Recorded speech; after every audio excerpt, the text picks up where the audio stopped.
There's a $50,000 tax bomb ticking under 2 million senior homeowners right now, and nobody is warning them it's about to explode. I'm talking about Gloria Gaynor, a 91-year-old woman with dementia who just lost her $247,000 home because she owed $3,500 in property taxes. An investment firm bought it for $14,419 and is evicting her from the house she owned for 25 years. But Gloria's not alone. This is happening to seniors across America. And we're going to show you the 3 mechanisms that make this crisis inevitable, starting with the broken safety valve that's supposed to protect homeowners but is actually accelerating their financial destruction. Greg Romine in Cincinnati watched his property tax bill explode from $1,400 to $4,200 in just 2 years. He's 62, owns his home free and clear, and told reporters, "I just didn't know what to do. They put us in a dangerous situation where we're going to be homeless." Think about that. A man who did everything right, who paid off his mortgage completely, is facing homelessness because of property taxes. The National Consumer Law Center has a name for what's happening. They call it the second nationwide foreclosure crisis. And unlike the 2008 mortgage crisis that hit over-leveraged speculators, this one is targeting the most responsible homeowners in America, people who paid off their mortgages. People who did everything right. People who thought homeownership meant security. Let me walk you through exactly how this wealth transfer is happening right now, because the scope of this crisis goes far beyond individual stories. Property taxes have increased 24% nationally from 2019 to 2023. The median tax bill jumped from $2,826 to $3,500 in just 4 years. But here's what makes this devastating. While property taxes skyrocketed 24%, Social Security cost of living adjustments lagged actual inflation by roughly 50%. Seniors on fixed incomes are losing ground every single year, and the math is getting worse. In Ohio alone, we're seeing the most extreme version of this crisis. Hamilton County saw home values spike 28% in their 2023 reappraisal. Butler County jumped 37%. Claremont County increased 30%. With the next reappraisal cycle set for 2027, county auditors are already projecting additional increases of 13 to 25%. Do the math with me here. A senior paying $2,000 in property taxes today could be facing $4,000 by 2028. Over 10 years, that's an additional $20,000 to $30,000 in taxes alone. Money that fixed income seniors simply don't have. But Ohio isn't an isolated case. Florida's property tax crisis is driving political activism, with GOP-led movements pushing for property tax elimination, though these efforts are too little too late for current seniors facing foreclosure. New York shows us the broader scope.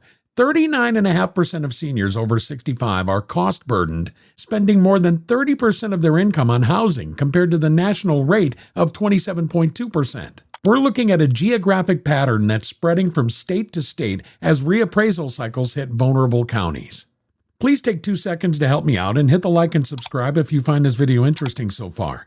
Each like, subscribe, and share helps support this channel and keeps us motivated to keep making you great content. Thank you. Now, let's continue. Let me explain the first thing that makes this crisis inevitable. The broken safety valve that was supposed to protect homeowners but is actually making the problem worse. The property tax formula seems simple. Your assessed value multiplied by the tax rate equals your tax bill. But here's where it gets predatory. County auditors reassess property values every 3 to 5 years, and during the pandemic housing boom, values jumped 35% or more in a single reappraisal cycle. In Ohio, there's supposed to be protection called the 20 mil floor that automatically reduces tax rates when property values skyrocket. The system was designed to keep tax bills stable when home values appreciate rapidly. But there's a fatal flaw that's destroying senior financial security. If the tax rate drops to 20 mils per $1,000 of assessed value, the reduction factor completely shuts off. The protection disappears exactly when seniors need it most. Here's what this means in practice. Homeowners in lower tax base areas, typically rural and exurban communities where many seniors live, see massive tax increases while wealthy suburban districts maintain their protection. A 35% property value increase in a protected district might trigger only a 5% tax bill increase. The exact same 35% increase in a 20 mil floor district creates a 25% tax bill increase. Seniors in the wrong zip code get financially devastated while affluent areas stay protected. It's a system that punishes homeowners in the communities that can least afford massive tax increases. But the broken safety valve is just the beginning. Assessment errors compound this crisis in ways that most homeowners never see coming. County records routinely contain mistakes, wrong square footage, incorrect property age, missing amenities that don't exist, phantom additions that were never built. These errors can inflate assessed values by thousands of dollars, and most homeowners don't discover mistakes until these tax bills arrive with a 2 to 3 week deadline for appeals. Let me tell you about Beatrice McNeil in Washington, D.C. A property classification error resulted in 2 separate tax lien sales threatening her home. The mistake added $10,000 to her tax burden based on incorrect county records. She's fighting to keep a home she rightfully owns because the assessor's office got her property details wrong. The appeals process exists, but it's slow and unintuitive, with success rates around 30 to 40%. Most seniors don't even know they can appeal, and tight deadlines make the process nearly impossible for those dealing with cognitive decline. This brings me to why seniors with paid-off homes face a perfect storm that younger homeowners can't even imagine. When you have a mortgage, your loan service pays property taxes from your escrow account. They have to. If your home goes to tax foreclosure, it wipes out their mortgage lien. Banks won't let that happen because they'd lose their collateral. But when you own your home free and clear, there's no financial institution protecting you. You're completely exposed to the assessment and collection process. The fixed income reality makes this exposure deadly. Social Security and pension payments don't adjust to real inflation. While property taxes jumped 24% in 4 years, Social Security increases averaged about 12%. Seniors are losing purchasing power every year, and they have no way to generate additional income from their largest asset. Working homeowners facing tax increases can refinance to access equity or adjust their monthly payments. Seniors can't. They're locked into their financial position with no escape valve. Cognitive vulnerability creates the most heartbreaking cases. Dementia and Alzheimer's turn property ownership into a liability. Seniors miss payment deadlines, can't navigate complex relief programs, or don't even understand what's happening to them. Gloria Gaynor's situation shows exactly how cognitive decline makes seniors sitting ducks for a system that requires constant vigilance and bureaucratic navigation. Now, let me reveal the second thing that makes this crisis inevitable: the investment machine that's positioning to profit while homeowners lose everything. While seniors lose their homes, sophisticated investors are building a profit engine around tax foreclosures. Counties auction tax liens to recover unpaid property taxes, and investors buy these liens for the amount owed plus fees, often $1,200 to $5,000 for properties worth $150,000 to $300,000.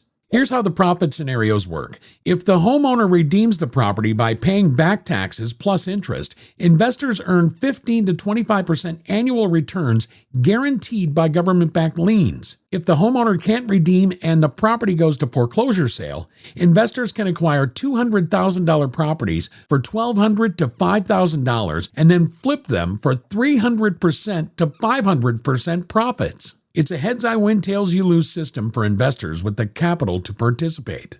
Investment firms are already researching county auditor reappraisal schedules, demographic data showing senior homeowner concentrations, and areas with recent gentrification pushing up assessed values. The 2026 to 2028 timeframe represents peak opportunity as reappraisal cycles hit vulnerable counties. They're targeting older neighborhoods with elderly homeowners in recently gentrified zones, exactly the areas where fixed-income seniors can't absorb massive tax increases. This creates a feedback loop that accelerates the crisis.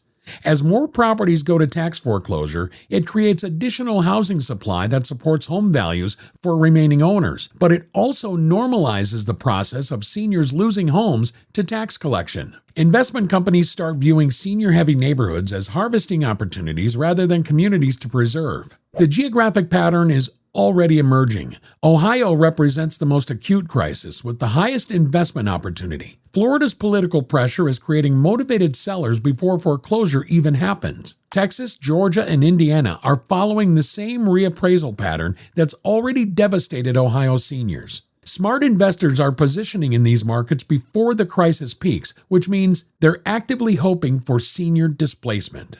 But there's a third element that determines whether individual seniors keep their homes or lose them forever. And this is where we need to give you specific information that could save your house. 16 states offer property tax exemptions or deferrals for seniors, but here's the problem that most people never discover until it's too late. 60% of eligible seniors never apply for available relief programs. These programs have tight deadlines that vary by state. Ohio requires applications by September 15th annually. Florida's homestead exemptions must be filed by March 1st. Texas, over 65 exemptions have an April 30th deadline. New York's STAR exemption requires March 15th filing. Miss these deadlines, and you wait a full year while tax bills accumulate and interest compounds. Many seniors don't even know these programs exist until they're already in financial crisis. The income limits create another trap. Most programs cap eligibility at $50,000 to $75,000 annual income, which eliminates upper middle class seniors who don't qualify for relief but can't absorb 25% tax increases on fixed incomes. New York's Scribe program helped 53,611 seniors in fiscal year 2024, but an estimated 130,000 or more are eligible. That's exactly the 60% underutilization pattern we see nationwide. Available help that seniors never access because they don't know it exists or can't navigate the application process. Reverse mortgages get positioned as the solution for seniors facing tax crises. But let me give you the honest assessment that most financial advisors won't provide. These products work when you have home equity over $200,000. You're planning to stay in your home until death. You understand compound interest impact, and you have no other income options. The real costs include origination fees of 2 to 5% of home value, closing costs of $8,000 to $15,000, ongoing mortgage insurance premiums, and interest that compounds over time and reduces inheritance significantly. For a $300,000 home, reverse mortgage costs run $15,000 to $25,000 upfront. If you need $3,000 to $5,000 annually for property tax relief, the break-even point is 5 to 8 years if tax bills stabilize. But if health forces an early move, accumulated costs can exceed benefits. Home equity lines of credit may offer lower costs for seniors with good credit and steady income, though monthly payments are required. The crisis creates ripple effects that impact renters and first-time buyers too.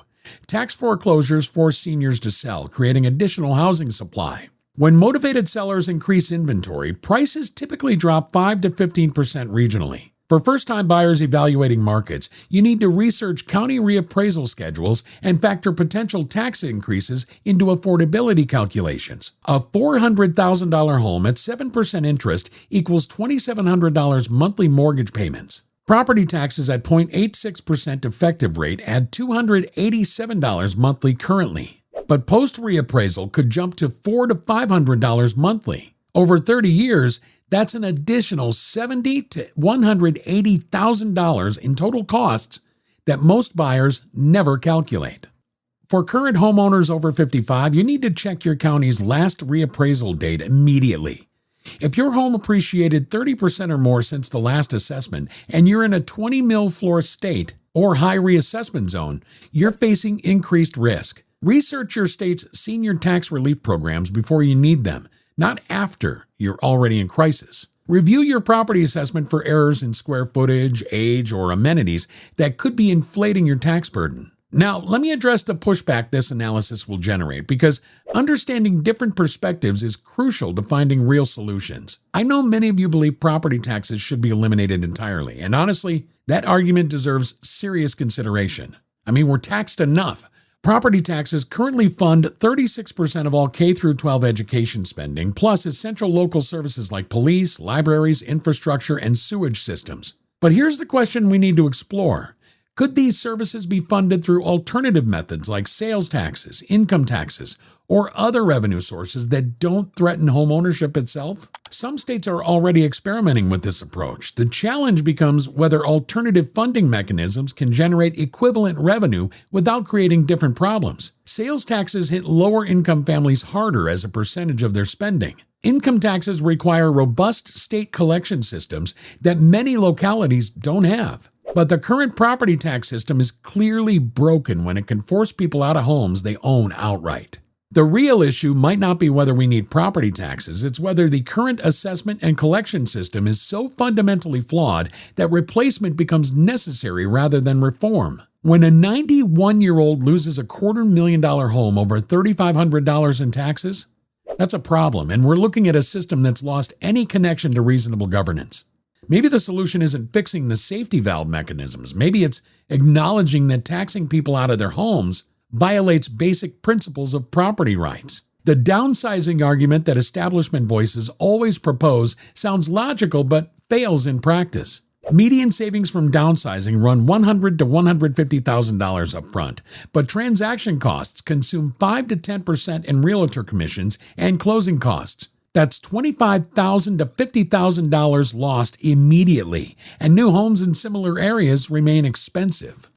Moving costs plus potential forced sale timing put seniors in disadvantaged negotiating positions. Add emotional and health factors, moving at 70 or older carries health risks, and cognitive decline makes decision-making harder. The isolation risk increases when seniors move to unfamiliar neighborhoods without established support networks. Some people argue this only affects a tiny minority since roughly 0.5% of homes annually face tax foreclosure. But that misses the soft crisis affecting millions. Seniors not foreclosed but financially stressed, spending 50% of Social Security on property taxes, unable to afford health care or food. The demographic cliff of baby boomers aging into fixed incomes means more seniors with paid-off homes will become vulnerable over the next decade. This crisis is accelerating, not stabilizing. The seniors losing homes today are canaries in the coal mine, signaling a pattern that's spreading nationwide. Ohio, Florida, and Georgia represent early warning systems for what's coming to other states as reappraisal cycles hit and safety valve protections break down.